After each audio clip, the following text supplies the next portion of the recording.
give you a chance to set up. Yeah, thank you. Get me in focus. This is such a marvelous community. I'm so astonished that there's actually a place where you think if it rolled out the way Jesus had in mind, it would look like this. So I just want to share my gratitude, of course, to Jim for holding the circle, and Ramin, who holds it with him, but also to the stars in this constellation who know your own talents and just show up and give them so readily, from Eleanor and David in the kitchen, and Mark and Julie, all of you who take your roles. Mike yesterday was such an assistant. You're doing your parts, and that's why this collective group has such a feeling of love here. So just wanted to recognize that it takes all of you, and you're doing such a fabulous job that an outsider could come in and like taste it in the air. It's so palpable. So we're talking about calling God home, and one of the things that we did yesterday was to recognize that people don't care so much really what you know as they want to know how do you know it. Just like what Jim did here today to entertain the kids, you have to tell them the story. You can't just tell them the third commandment, right? You gotta tell them the story. And we're just grown-up kids. We're kids with wrinkles. Plenty of wrinkles. So we too need to be inspired by the stories. So, like the nugget of truth that you know based on the things that have happened in your life that caused you to have the wisdom that you now have, that nugget belongs in the velvet pouch. And the velvet pouch is the story that surrounds it. So otherwise it's called a platitude. So I'm going to share 2 stories with you today about how did I arrive at the phrase calling God home. And the first was when I was invited up to Edmonton to work with a community of sisters, religious nuns, who had an election, and it was as if Hillary Clinton had been elected, but the Trump supporters were mad. Oh, we wish.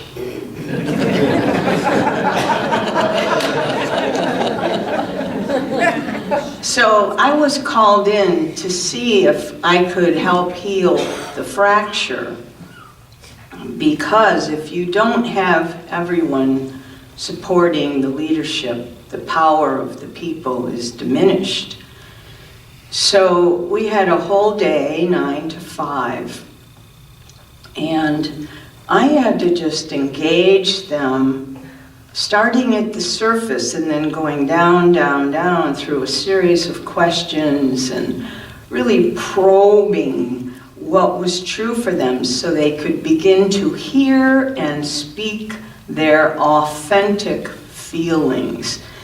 And once we got to what was really true, once where people were able to say, this is really what is up for me, then it could be solved because things would be spoken out. So we're on this journey, and it's about 3:30 in the afternoon, and we're very close to the finish line. And I know in my head we're gonna get there. It's gonna get reconciled, There's going to be hugs. We're going to be happy.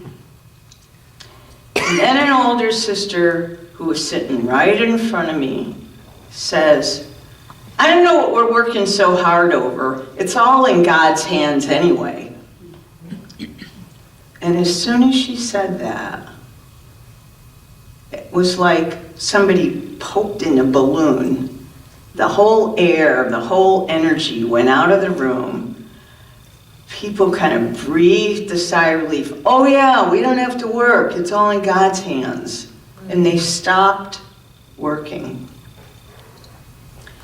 And I was so mad at that nun for bringing God into the picture, because we were doing fine.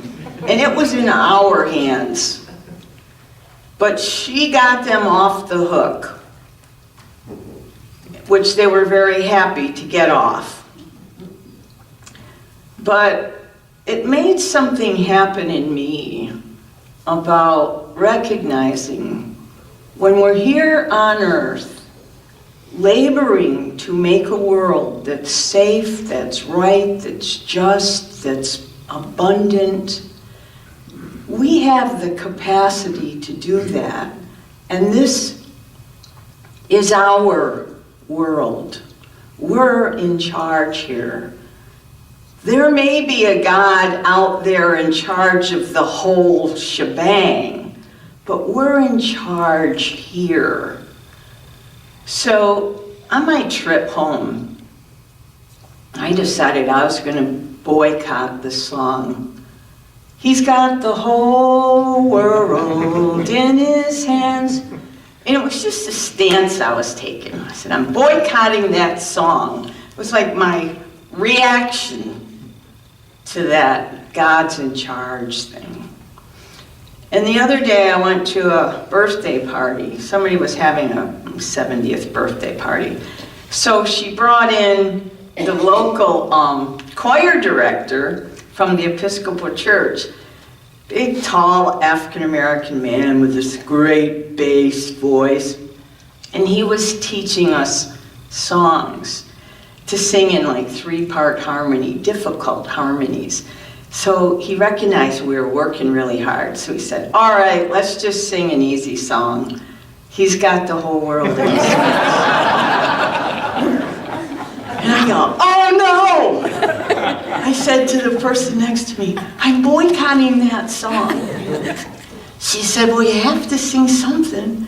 So I said, we've got the whole world in our hands. And it worked for me. And I think that's what's true. That we have this world. You have this community in your hands. And what a beautiful community it is. And the other thing that happened to me is that a few years ago, I was having a really difficult time with a question about a relationship that I was in. And I decided to turn it into a biblical experience, take myself to the desert, give myself 3 days of fasting in the desert, and that would lend me having a solution that I needed.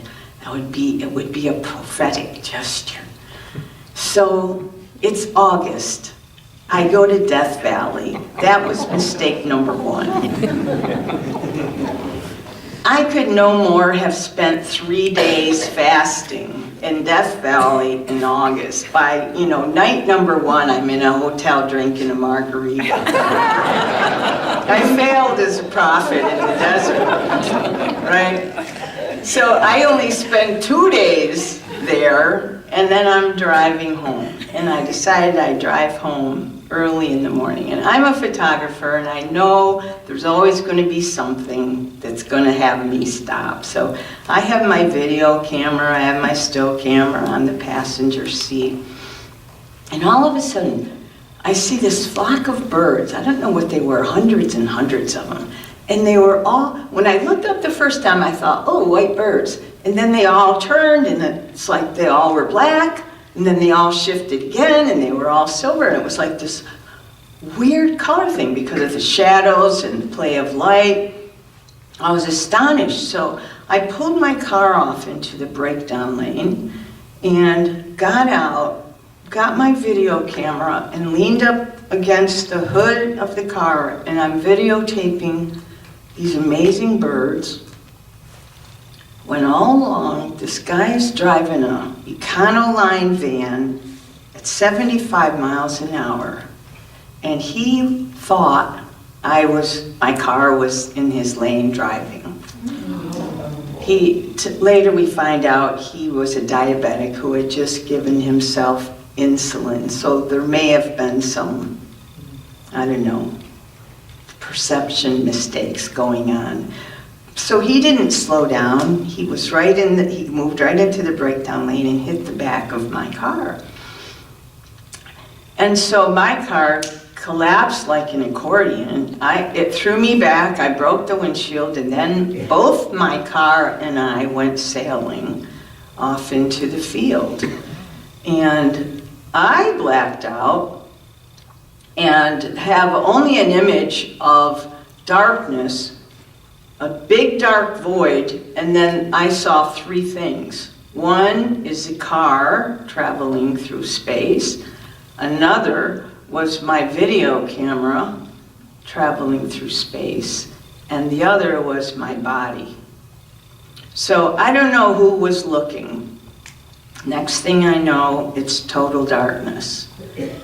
So time goes by, and then I wake up, and I'm on the ground, like in a crucifix form. My face is in the dirt, my arms are like this. I wake up, and I'm under the car, and I say, oh my God, I'm alive. I wonder if I could feel anything. So I move my fingers, because I thought I should surely be paralyzed. Move my fingers.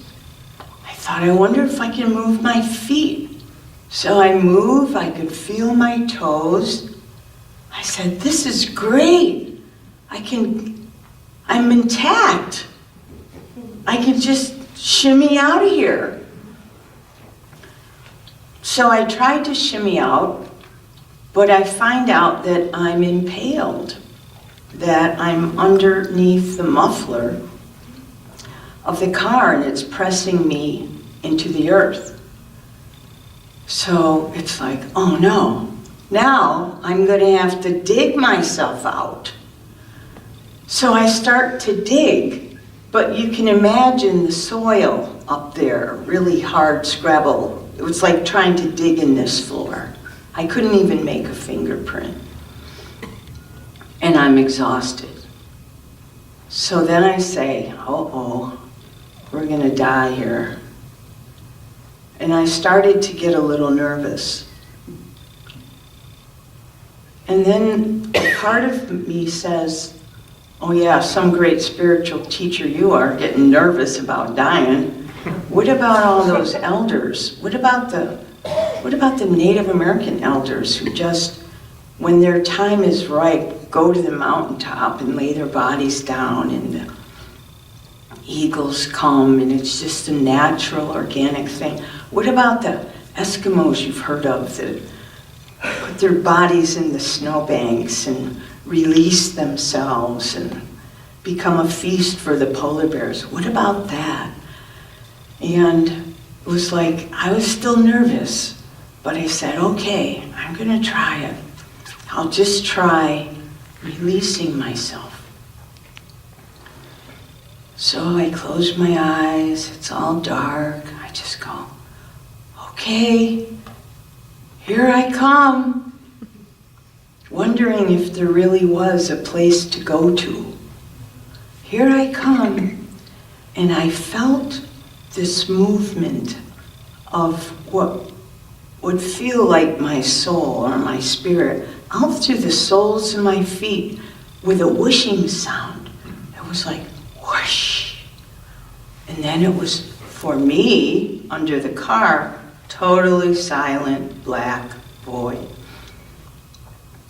And within a few seconds, I hear these voices. Oh my God, is somebody there? Is somebody alive? And then it's like, whoosh, right back in. Now I'm back in my body. I go, I'm here. I'm alive. I hear their feet. Where are you? Where are you? They couldn't find me. I go, I'm under the car by the back tire. And then I see 4 legs show up. And they say, wait there.